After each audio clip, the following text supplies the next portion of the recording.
হ্যাঁ, এটাই ভালোবাসা। আমার কাছে না অলওয়েজ মনে হয় ভালোবাসার কোনো সংজ্ঞা হতে পারে না, ভালোবাসার কখনো ব্যাখ্যা করা যায় না। এটাই হচ্ছে অরিজিনাল ভালোবাসা।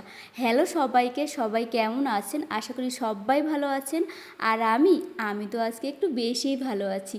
কারণ আমি আমার কর্তাবাবুর সাথে আছি, আর কর্তাবাবুর সাথে আমি কোথায় এসেছি অবশ্যই তা বুঝতে পেরেছেন, তাই তো?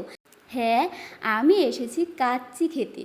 কর্তাবাবুর কাছে কাচ্চি খাওয়ার বায়না অনেক দিন আগেই, বাট দুজনারই কারো ওরকমভাবে সময় হয় না। ফাইনালি আজকে আমরা এসেছি গুলশান নয়ন কাচ্চি হাউজে। এখানের কাচ্চি নাকি আমার কর্তাবাবুর অনেক বেশি ফেভারিট। তাই আজকে ফাইনালি এখানে চলে আসলাম আমরা তিনজন। বাট আমার ক্যামেরাম্যান কোনো এক কারণে আমার ক্যামেরায় আসতে পারবে না। তো কিছু করার নাই, আমরা দুজনেই এখন কাচ্চি খাচ্ছি। আর এখানের কাচ্চি আমার কর্তাবাবুর কাছে প্রিয় বলে যে আমার কাছে প্রিয় হবে এটা কোনো কথা নয়। কিন্তু ব্যাপারটা হলো কাচ্চিটা আমার কাছে অনেক বেশি ভালো লাগেনি। বাট ওরা ভালো খেয়েছে, কিছু করার নাই। আমি ভালো না খেলে কী হবে, আমি যেতে চেয়েছিলাম সুলতানের কাচ্চি তো অসাধারণ।